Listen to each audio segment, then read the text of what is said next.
เรานี้แก่เท่าเที่ยวไปค้างเกินก็เรือกกลัวว่าคำมืดดึกเดินพอจะหลับไหลไปคนจนจนไรข่าวแก่พกมันก็จะย่องยิบยกยักเอาไปได้ก็จะแค้นขัดเข็นใจจนละไม่พอที่จะยากท่านเปตวันเท่าก็เฝ้าฝากพรำแล้วพรำเล่าว่าเราไม่ให้ท่านเฝ้าเปล่าป่วยการแล้วเถอะเราจะทดแทนคุณท่านให้ถึงใจเมื่อภายหลังพุทธเถิดนางปริเยสนาทายกโตเท่าโลโภตะแกโลปราบไม่หยุดหย่อนก็เที่ยวพิฆาจารกระเจิงจรไปจนจบครบตะคามเขตน้อยใหญ่โดยว่ามักจักใครได้ให้จงหนักหนาด้วยโลกเจตนานาและตัดสเมงพรามณกุเลตัดสเมงพรามเนในเมื่อพรามพรหมวงไว้สนเวทผู้เป็นญาติจกทะเลเฉดชาติเชื้อนิคหกระพามเท่าไปเที่ยวพยายามบิขาโกเข้าที่ไหนก็ได้ที่ไหนก็ได้เท่าใดก็ไม่พอจะผ่อนพันที่ว่าจะกราบจะเล่าประวัติชูชกให้โยมได้ฟังแล้วก่อนว่าชูชกเป็นลูกเต้าเหล่าใครทำไมจึงมาเป็นขอทานทีนี้จะกล่าวถึงประวัติของไอ้เท่าชราตาชูชกรูปร่างก็สกปรกตัวอับปรีนิยมมาบานลงมาเกิดเป็นตัวผีกระสือมาถือกำเนิดเกิดในบ้านทุนวิทย์ติดเนื่องกับเมืองกริงคราชบุรีแต่ก่อนจะเข้าสู่ครันของนางพรามณีนี้มันก็ให้เกิดเหตุอาเพศเกิดเหตุมีลางลายวันเพ็ญเดือน5ฟ้าผ่าลงตรงหัวเตาไฟหงเหี้ยขึ้นไปไข่ไว้ที่บนหลังคาแมวออกลูกโยที่ไหปลาลาหมาก็ขึ้นไปทำสังขยาไว้ที่หัวบันไดอึ่งอ่างก็ขึ้นไปวางไข่ขี่กันในไข่ในโอ่งน้ำใส่เดือนตัวดำๆก็ลงไปเลื้อยรุมลามอยู่ในหม้อข้าวนี่คนไม่ดีจะลงมาเกิดที่ก็เป็นอาเพศเป็นต่างๆนานาเอาตอนจูชกไปในการบอกแม่บางวันนั้นหนาวแม่ก็เกิดอาการขึ้นเหียนวิงเวียนแทบจะขาดใจข้าวปลากินแม่ในอกในใจมันสั่นอยู่ทุกวันนางก็เกิดอาการป่วนปั่นอยากจะกินของสำคัญอยากกินทอดมันของสามีอยากกินพะโล้แมวลายบางทีก็นึกอยากจะกินยำขี้ควายสกับปะชีบางทีอยากกับสารพัดเอาจนมันจะคลอดบางไอ้วันจะคลอดหนามมันเป็นวันพระแรม15 ค่ำแม่ชูชกก็กำลังนั่งเผากระหลามไอ้ชูชกระยำมันก็จะไหลไม่รู้ว่าแม่มันนั่งยังไงชูชกจะไหลซึ่งอยู่ในท้องเสือกยืนมือออกมาข้างนอกมารับข้าวหลาม3 กระบอกไปนั่งปอกกินในท้องพอกินข้าวหลามเสร็จสับมันก็ลองว่าหิวน้ำแม่มันก็เลยกินน้ำตามก็ไป10 ขันก็เลยละจวดปวดป่วนคันเข้าเรือนไม่ทันก็เลยนั่งคลอดพอเบ่งหลุดรอดกับพลัดตกลงไปแต่ถุนดินแล้วก็ตะลุกคุกฝุ่นพ่อมันหมุนเอาขึ้นมาเสียงมันร้องไห้จ้าเขาเลยตั้งชื่อให้2 ชั้นว่าปอดอกอัญชันชูชก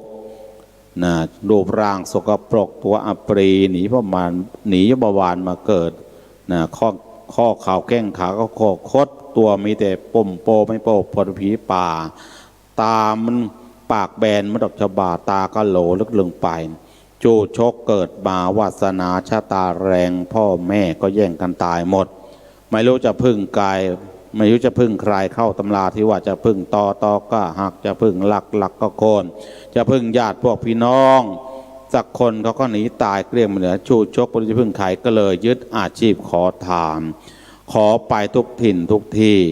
เมืองสิงห์เมืองสันสุพรรณอ่างทองอยุธยาท่าเรือบ้านเสือบางระกำบ่ายวันนี้ชูชกย่ำมาที่สำนักงานพุทธมณฑลนะสารยามาแล้วก็จะต้องทำหน้าที่ขอจะได้หรือไม่ได้ก็ต้องนะดูน้ำใจของญาติโยมที่มาฟังเทศตรงนี้นรกคือเท้าชันรามตุ้มตุ้มตุ้มโถมโถมปะตุ้มตุ้มตุ้มโถมโถมวันตาชูชกตัวในแกก็สาลงานงอกไม่ยาจกเข็นใจตุ้มตุ้มตุ้มโถมโถมปะตุ้มตุ้มตุ้มโถมโถมลูกเรลอนจรจัดมาถึงสำนักพระพุทธศาสนานครปฐมในนาเข้ามาในหอประชุมมาในนาเห็นผู้คนละมากันมากลายตุ้มตุ้มตุ้มโถมตุ้มโถมปะตุ้มตุ้มตุ้มโถมตุ้มโถมเห็นโยมนางฟังธรรมแล้วจำจึงขอทานบอกบุญไปทั่วทุกบ้านทั้งจีนไทยตุ้มตุ้มตุ้มโถมตุ้มโถมปะตุ้มตุ้มตุ้มโถมตุ้มโถมเนี่ยใครให้ทานชูชกแล้วจะไม่ตกยากจะร่ำรวยมากเป็นเศรษฐีใหญ่ตุ้มตุ้มตุ้มโถมตุ้มโถมตุ้มปะตุ้มตุ้มตุ้มโถมโถมว่าคุณโยมยิ่งจ้าโยมผู้ชายฉันจะโปรดเธอจงเมตตาอย่าให้ชูชกอดตายตุ้มตุ้มตุ้มโถมตุ้มโถมปะตุ้มตุ้มตุ้มโถมตุ้มโถมว่ามีเงินมาบ้างไหมมีเงินละบางไม้แบ่งให้ชูชกชายบางชูชกขอแบ่งบางสักคนลำบายตุ้มตุ้มตุ้มโถมโถมปะตุ้มตุ้มโถมตุ้มโถมว่าคุณโยมที่นี่ว่ามีน้ำใจว่าชูชกขอไปโยมก็ให้กันมาตุ้มตุ้มตุ้มตุ้มโถมโถมตุ้มตุ้มตุ้มโถมตุ้มโถมปะตุ้มตุ้มตุ้มโถมตุ้มโถมตุ้มปะตุ้มตุ้มตุ้มโถมตุ้ม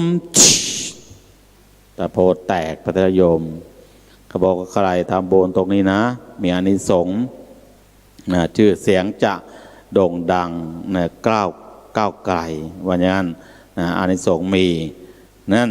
ชูชกแกก็ขอเงินได้มากมายหลายร้อยกระสาบจิรายันเตไปจนเลยลับหลวงกำหนดเกินยิ่งเที่ยวมันก็ยิ่งได้ยิ่งไปมันก็ยิ่งเพลินเกินกำหนดนานแล้วไม่กลับมาตั้งพรามณกุลังส่วนรักตระกูลพรามทั้งสองที่รับฝากทองของเท่ามันให้มันให้เพื่อเอิญอาจจิตคิดใจเบาเบื่องว่าแต่ว่าจะได้ไม่รู้ความเข็นใจอยากไรจะมาถึงตัวจึงยกเอาทองของเท้าออกมาแล้วก็ยิ้มหัวพูดแก่กันสู่ซีว่าเท้ามันหายไปหลายปีป่านชะนี้ยังไม่กลับมาส่วนตัวไอ้เท้าก็แก่ชรา ลงร่างรายนี่มันจะไปสุขสมล้มตายเสร็จแล้วหือหานะโอเจ้าของนี่ก็จะตกอยู่ในมือเราทั้งสองคนอะไรนี่จะมานั่งนิ่งจนนี่จนย่อยยับจะมาเป็นผูดเฝ้าทรัพย์นี่ไม่ต้องการเมื่อเท่ามันกลับมาเมื่อไรเราจึงคอยแก้ไขคิดอ่านผ่อนพันต่อเมื่อปลายมือวันลันเชตัวก็เอาทรัพย์ออกแจกจ่ายขายซื้อสุกสนทำโบเวอิตรีตะเรนาคันตวาฝ่ายว่าเท่าเชราเจ้าของทรัพย์คิดขึ้นมาได้ก็หวนกลับกรวกเกลือเกลือจะทำบุญหมุนมาประเดี๋ยวก็ถึงอึกขนึงกันไปทางบ้านลองว่าเฮ้ยอยู่หรือหาไม่ทันทั้งสองคนสองผัวเมียกระจวบจนเจออ้วนสองผัวเมียกระจวบจนจวนเจียนจะเจอตัวตกใจอยู่ระรัวตัวสั่นนิวเร็บทำแต่ตั้ง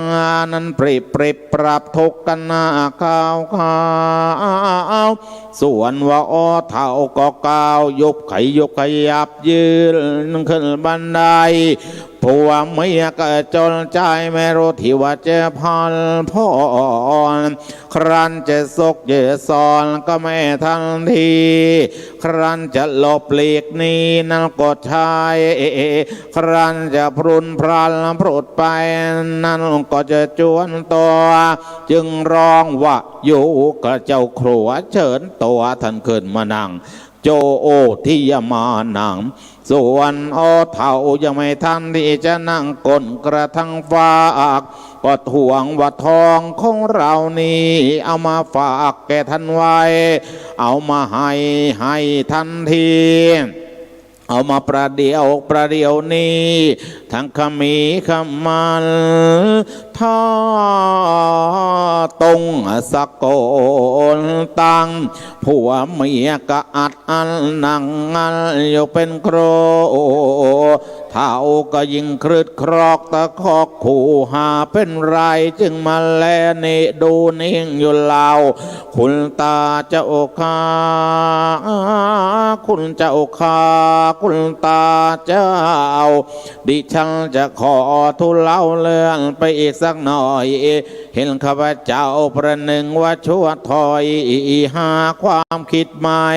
แต่หยิบยืมเยิมเอาทองของคุณตาจะเอาไปใช้จนหมดเสียจนพอชิมเขาโกรธขาดโทษอยู่ว่าเจนตีดิฉันจะขอนัดผัดผ่อนสักทีแต่พอแห่ห่างจะได้ควรควายบ้างหามาตรเตรียมแต่พอให้เยิดยาวอย่างเยี่ยมเข้าปีหน้าข้าพเจ้าจะสอดแสวงหาเอามาให้ไม่ให้เครื่องแค้นรำคาญใจเจ้านี่ว่ากะไรว่ากะไรเห็นทำได้ก็ทำเอาอาจใจถึงเพียงนี้คิดดูให้จงดีนะเองกับกูนี่มันจะผิดใจกันเสียเปล่า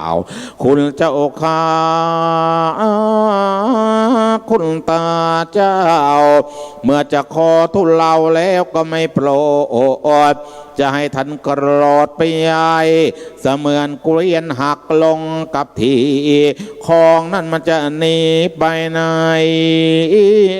เสียหนึ่งนิ่งไว้นานไปคงได้สองเสมือนหนึ่งของท่านหายมีที่ไว้ข้าพเจ้าคงจะหามาให้ไม่ให้เดือดร้อนยอมเสียกรรมไปก่อนนั่นแหละจึงจะได้กอบข้าพเจ้าจะจอบจะตอบจะโตไปใหญ่ว่าแล้วก็ร้องไห้หันเข้าไปในห้องอมิตาตาปนั่ง นามาตโนทิตรังจึงจุงเจ้าทองอมิตันตาออกมาสะเอิกอวดนาเสนอนวลให้ทำจริตกบิดกระบวนสวิงสามบัดให้นางเท้าแคดเอลยัดแล้วเยี่ยมนาแล้วจึงว่าคุณเจ้าข้าคุณตาเจ้าจะเดือดร้อนไปยาลาวเร่งเครื่องแค้นท่านว่ามีเงินนะหรือว่าจะไรของมีทองนะหรือว่าจะไรแหวนข้าพเจ้าจะทดแทนประชดเปลี่ยนเชิญเห็นว่าของข้าพเจ้าจะเกือบเกินกว่าเสียอีกสักหน่อยก็ทำเนาเถิดนาไม่คิดจะได้เป็นมิตรกันบ่อยๆไปเมืองนาตามแต่คุณตาเจ้าจะกรุณานับเนื้อกันมาแต่ก่อนจะเลี้ยงไว้กับเอลโอหรือจะให้อยู่เป็นคู่เคียงมอนหรือจะให้ไปนอนที่ปลายเตรนข้าพเจ้าก็ยินยอมพร้อมสิ้นเสร็จแล้วไม่ว่าหุ้ยโอตานี่ว่าก็ไรไม่เข็ดขามจริงหนอก็ว่ามีเงินมีทองและพูดได้มีไม้มีไรปลูกเรือนงามกระนั้นก็ตามแต่โอเจ้าเถิดสิถ้าหันเข้าหานะถ้าหันเข้าหากันบ้างอย่างนี้ที่ไหนเราจะว่าตัดสะทาเศษสองเท่าก็ยกเจ้าอมิตดาดวงสวัสดิ์มอบให้เป็นสิทธิ์ขาดแก่พรามแก่ทั้งนี้ก็เพราะว่าพ่อแม่มันไม่ดี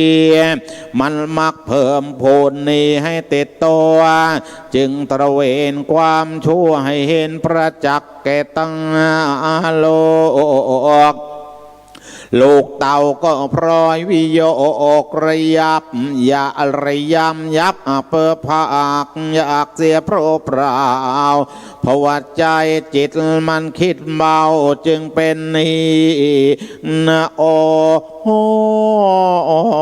เท่านั้นแหละโสโชชะโกวันนั้นชูชกเท่าชราตั้งทิศสว่าไม่เห็นรูปจะอมิตดายุคพะเยาแรกรุ่นสุนทรเด็กดรุณีแน่งน้อยนานวลชวีวันเพลิดปริงพรายชะช่วยชาติเฉิดฉายโฉมเฉลาดังว่าปรึธิโคเท่าชรจรครั้นว่าแลเห็นเหยื่อยาอ่อนออกชะโอดอาละล้นละลานแลบชิวหางหูหางหะเหิดเหหันเท่าก็มีจิตกระเสมสันโสมนัสยวดยิ่งจึงนึกว่าวาสนากุนิหนอต่อจะดีจริงจึงประจวบใจประสงค์เฟื่องโฟขึ้นหนักหนาชะรอยว่าตามชะรอยว่าชะตาตามมาส่งเสริมเมื่อภายแก่ยิ่งเหลียวแลนี่ดูก็ยิ่งเห็นงามเท่าก็รับรองความตามคดี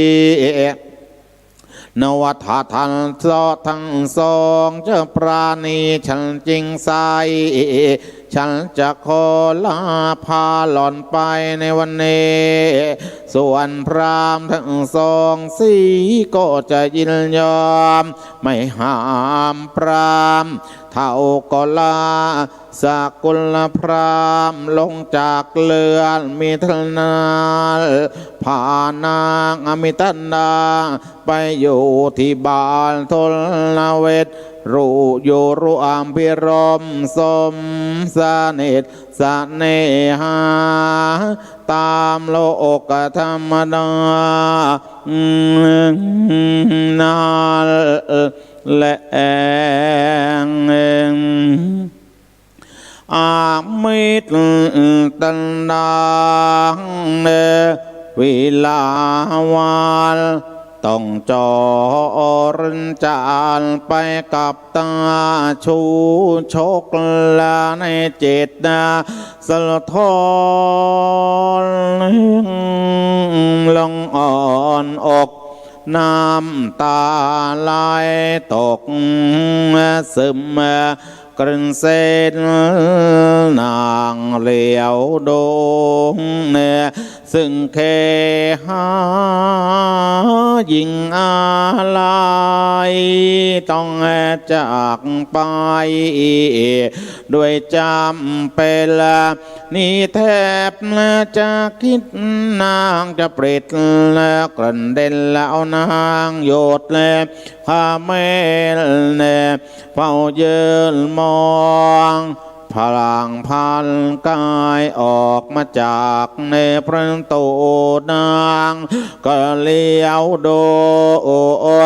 ซึ่งข่าวของไม่ต้องจากไปอีกใครจะครองเสียดายกันแต่ห้องจะมองลายิ่งแรกก็ยิ่งลับไปนับปีนับตังแต่นี่ก็คงจะไม่ได้มาว่าอก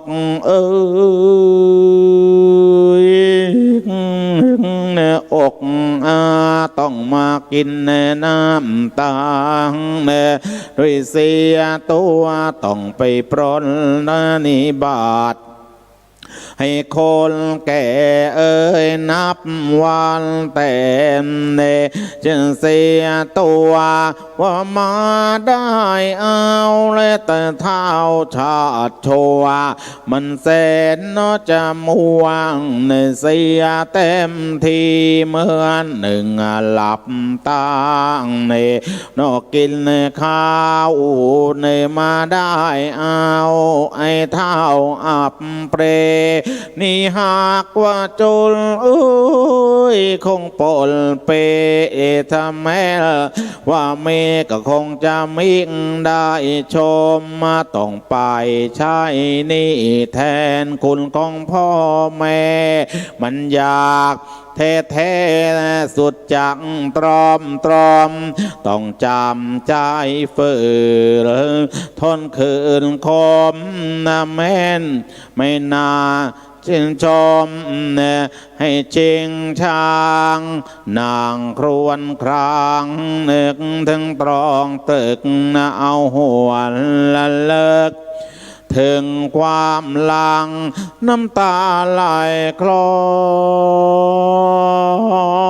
หล่อหลังก็ภาวะผวังหน้าเวทนาฝ่ายเท้าชราใจกาเลมันแสนยินเดเป็นหนักเป็นนาโดดเข้าจับมือของแม่อามิตรตันดามาเถิดน้องเยชาเทไปอยู่กับพี่เถิดแม่เนื้อพิจารน้อมแม่เนื้อที่และเท้าจราใจกาลีออกเดินรีแล้วนำหนทางชูชกเขาเดินหน้าอามิตรตันดานี่นางก็เดินตามหลังผ่านละมอดคอยหยอกยางเดินตามทางบทในจรตะวันหรือก็เย็นลองยอแสงท้องฟ้าหรือก็แดงสีเหลืองอ่อนชูชกออกวิ่งไปที่เล่มสิ่งคอดอมิตนาก็จรตามกันไป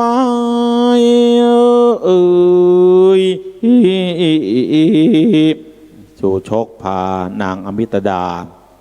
ไปอยู่ที่บ้านทนวิทย์ร่วมอภิรมสมสนิทเนหาปรากฏว่าไปอยู่ในบ้านทนวิทย์จะเป็นที่นางอมิตดาก็ไป ทำเรียกว่าทำดีเกินหน้านะ ของบรรดาพรหมณีทั้งหลายทำให้นางพรหมณีทั้งหลายนะคบคิดกันพอจะเกิดนางอมิตดามาตักน้ำแล้วก็จะไปเย้ยมันตบตีมันที่ท่าน้ำตรงนี้ก็จะว่าแหล่เย้ยอมิตดาให้ฟังเลตาอิทธิโยอันว่ายิงทั้งหลายที่เป็นอย่างกระนั้นนามากมายหมดทุกเรือนครั้นว่าพวกเขาตีเตือนเขาตั้งใจจะให้ตีกลับเดือดโดดโลดหนีลงจากเรือนไปหาเล่าพวกเพื่อนทุกทวนนาโรทังมานาโลธมานาร้อง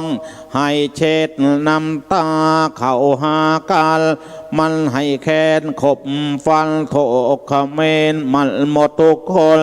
บางก็เที่ยวเสือกซนสื่อข่าวกันว่าข้างเรานี่มันเป็นกระนั้นข้างทัลมันเป็นกรณีหรือว่าข้างเองมันยังดีสงบอยู่แต่ว่าข้างกูนี่มันเป็นอย่างกระนั้นเองว่าอย่าไปเลยมันก็เหมือนกันมันให้เกิดกะลีลันสนานไปแล้วสิ้นทั้งบ้านวันนี้นี่มันช่างร้ายรุกรานเราเข้ารอมันไม่ติดกูก็จะรอมันไม่ติดหรือว่ามันยัดห่อยาพิษอะไรเข้าไปเราไม่รู้มันได้มันจึงร้ายขึ้นจริงๆนี่เราจะนิ่งเสียละหรือหายชาวเราทั้งนี้ก็เพราะว่าใครเล่าเพราะอีสาวซ้ำสัตเสบาลผัวเราจึงรุกรานร้ายขึ้นถึงเพียงนี้จำเราจะเล่นงานมันเสียสักทีแต่ว่าจะเล่นมันที่ไหนดีนาทีติดทักทิ้งโซอย่าเลยนะเราจะไปซุ่มซ่อนอยู่ที่นี่ที่นาทีฐานน้ำอีอเมตันดามันมาเวลาเย็นเราก็จะเล่นเสียให้ยังคำรำเอาเสียให้สิ้นตำราจะประดังแดกดาว่ามันเสียให้เจ็บไม่เสือจะลองเล็บเล่นแล้วในวันนี้จักพิรีพิไรรำเอาเสียให้สิ้นโคตรถ้ามันโกรธเราจะกรูเข้าครามถ้ามันด่าเราจะดื้อเข้าเทียดเดียงถ้ามันเทียงเราจะทูเข้าทองถ้ามันร้องเราจะราคาเข้ารอถ้ามันต่อเราจะตามเข้าไปตบถ้ามันสู้เราจะเอาเสียให้บัดซบสับให้หัวมันเป็นเสียงใครเขาจะเอาเยี่ยงอย่างอีซอลซกอีชิงสกอนหามมันมาอยู่สักกี่วันกี่เดือนนี่มันจะมาตั้งเตือนต่อก่อความไม่คุณไปทั้งบ้านถึงจะเสียสักเท่าไรก็ไม่คิดผิดก็ไปเป็นมีอัตรากาตระลากาตุลาการไม่น้อยนะอิมัมมาขามาเมื่อมันทนมือทนด่าเราไปไม่ได้มันก็จะหนีเราไปเสียจากบ้านผัวเรากับเราก็จะคอยรำสำราญเหมือนดังเคยแต่ก่อนการนานและเพกเวดุกระทรงสีวิสุทธิวงศ์อัครชิโนรวิเศษผู้ทรงศิรสมาสมณเพศพวกบรรพชาพระมโนอันว่าเท่าชลาทะเลชาเชื้อพรามมาพมวงศ์สิโรเพศพิสัยใจกะเลอาหุวาสิงแท้ชีมีปกติอยู่ในบ้านทุลนาเวท เป็นเขตแคว้นแดนติดกับเมืองกลิงคราชทหราภริยาเท่ามีดารุณนาถนางหนึ่งนั้นงามจริงภริยาเหมาะปะทะปริจริกาเป็นทาสภริยาหญิงสาวสุดสวัสดนาเมนามิตนาตาประเนนตาพระนามานามอนงนาถชื่อว่านางอมิตันดานาทีติดเฮขันตาเจ้ากยุรยาอาจมุ่งมาจะตักน้ำไม่รู้ว่าเขาจะคอยทาทำเย้ายื้อยอกให้อายอิทธิโยอันว่ายิงทั้งหลายล้วนเหล่าที่ใจร้ายรานรามานาทีอุตกหาริยาที่คอยทานหาเจ้าอยู่ที่ท่าน้ำครั้นเขาแล้วก็จะรารำรุกเร็วเรเข้าหาบังก็ร้องว่าเขาเถิดสิเวยเขาเถิดสิว่าเวิงวุ่นวายสมาคันตวาหมอสมานตะโตปริกิปิตวาเองก็เข้าข้างซ้ายกูก็เข้าข้างขวาเองล้อมข้างหน้ากูล้อมข้างล่างทำละลาละลังเล่นละลกกันละลอนกูโตฮลาหมอโกโตฮลาเชนตา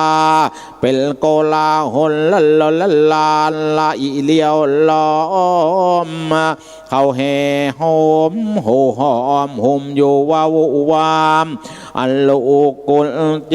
วังวายสาดดหนึ่งว่าโฟงกาเขาเต้นตามตอมนกขาว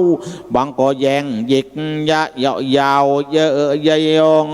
ตานังตัทะตะทาวจงมุงมาเมียงมองแล้วก็ร้องประกาศนางปริภาเสียงโสส่งเสียงบริพาทพอด้วยวาจาโน่นนะฮะเฮ้ยเวอจะมิตันดาเห็นอ๋อเจ้านี้หนากูไม่เคยเห็นอะไรจะมาเป็นแต่อย่างนี้จะมาเป็นคนตะกะลากะลีไม่เข้าเรื่องให้เรื่องหรือนี่เจ้าทำตัวเจ้าเองหรือว่าใครเขาทำให้แก่เจ้าหรือว่าญาติโคตรเขาขัดใจจึงแกล้งเสือกใสเสียแต่พอให้พ้นมือโนนาเตมาตาทำเนียมแม่นิเรือเขายอมรักลูกจะปลูกฟังให้เป็นพักผล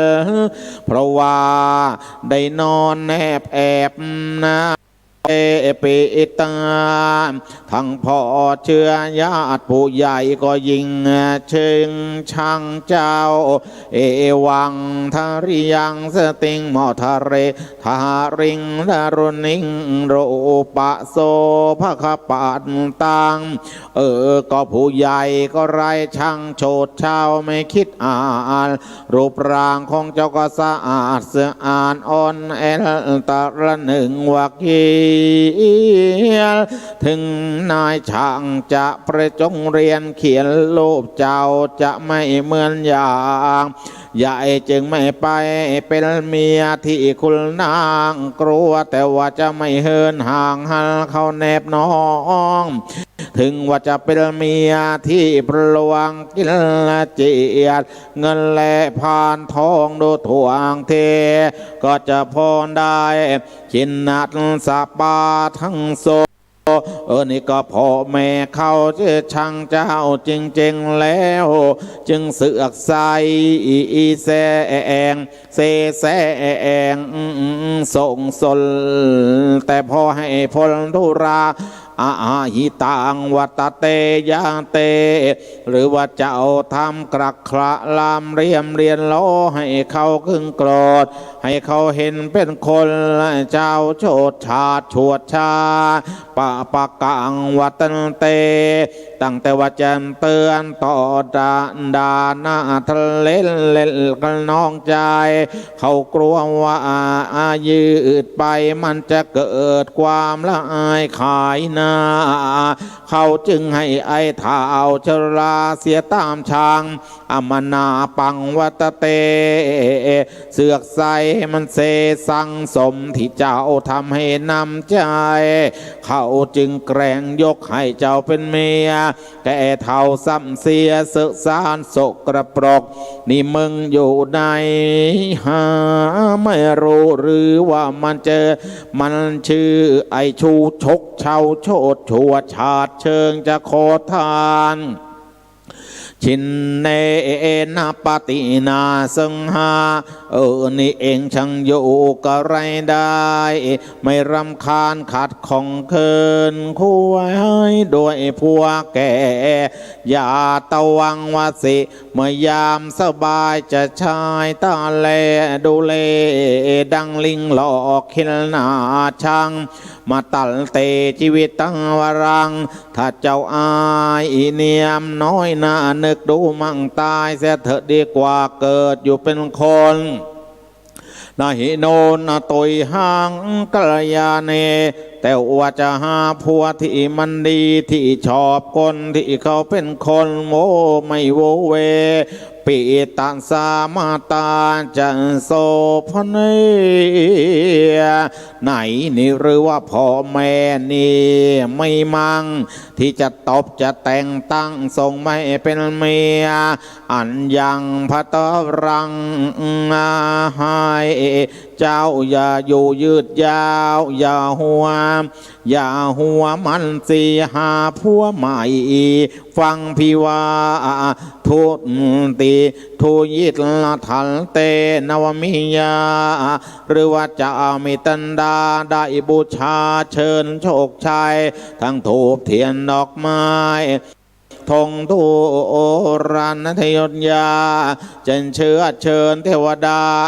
เปรนเตียงบาเดียงเคยครบเครื่องกระยาสังเวยวางไว้นี่พร้อมเพรียงเป็นที่ทางที่จะแส่เสียงแสวงหาผู้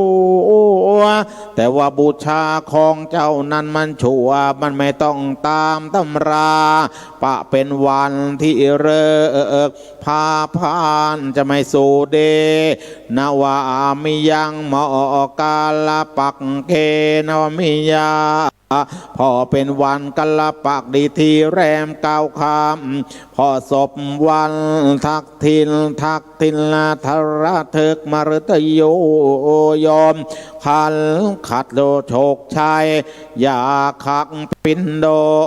ก่อนข่าวของพริกรรมที่วางไว้ไม้เจอเสียงทายปาทะมัง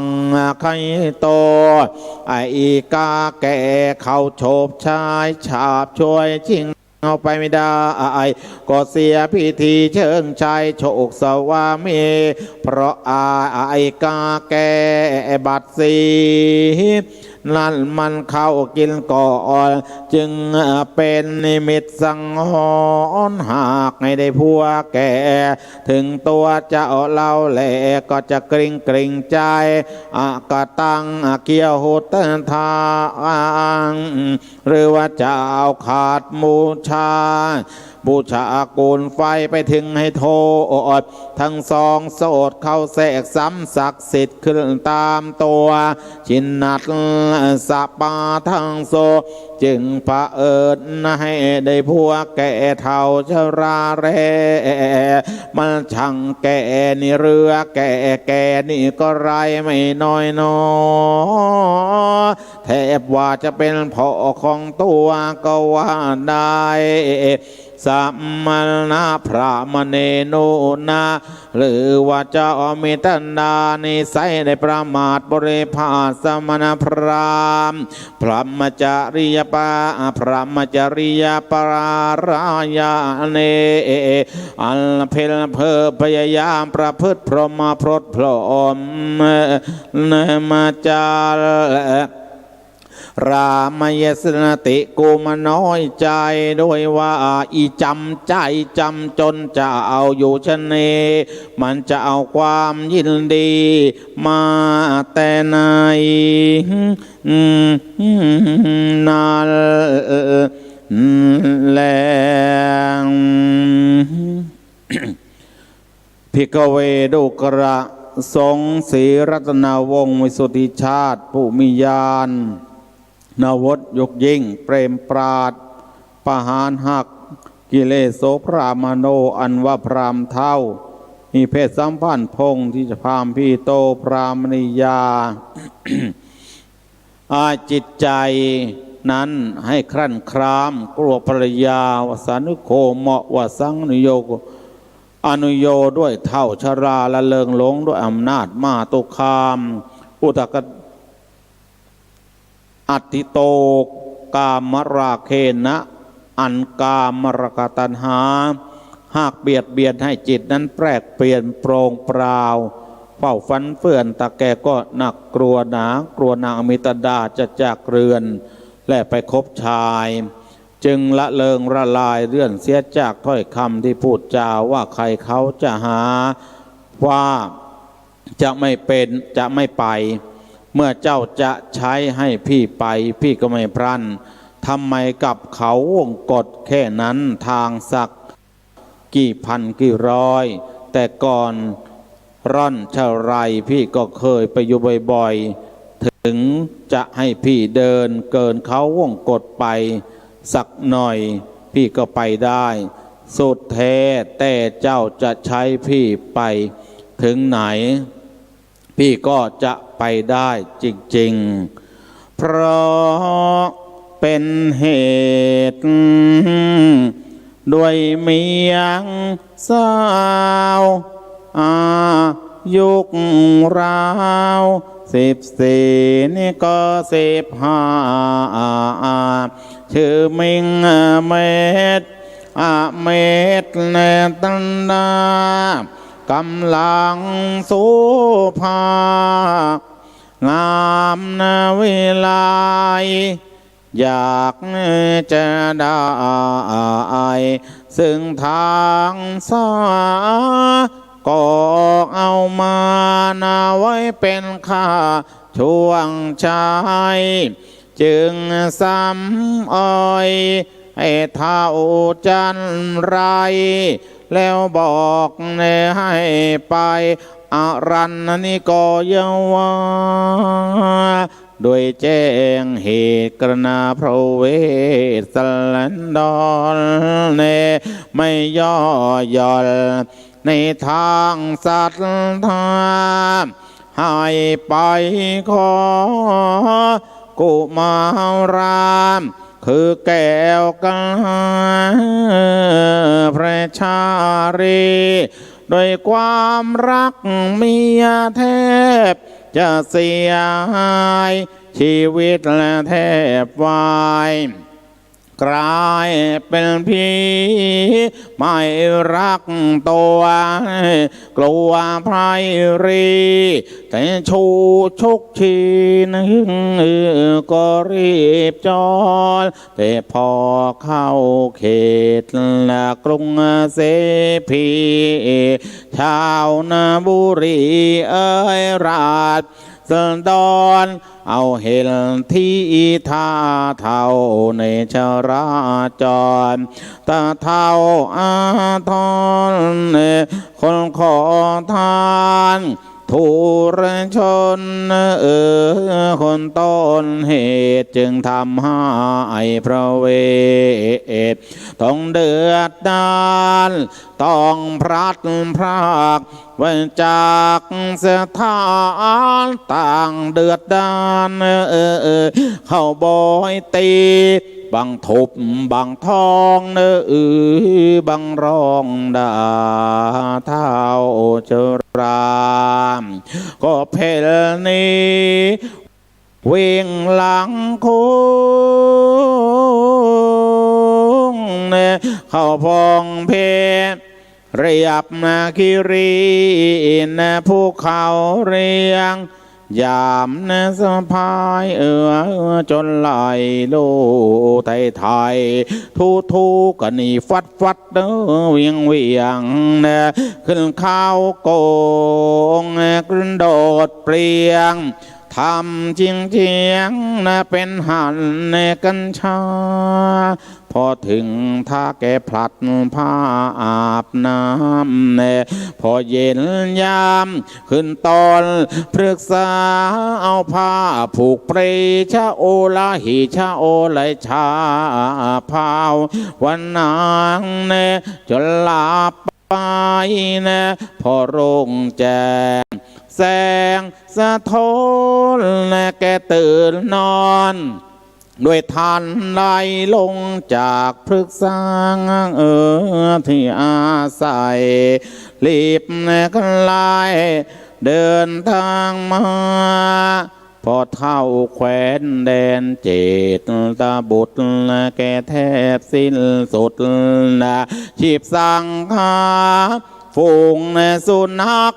ของนายพรานป่ามันกรูกันเข้ามาก็มากมายชูชกฉีและแกหนีขึ้นต้นมาก่อกันเล่นเอาเขาแกทะลอกวันเลือดแกไหลแถมวิบัติกับถูกมากัดตายแกเลยร้องไห้ถึงพระเวทสารนาด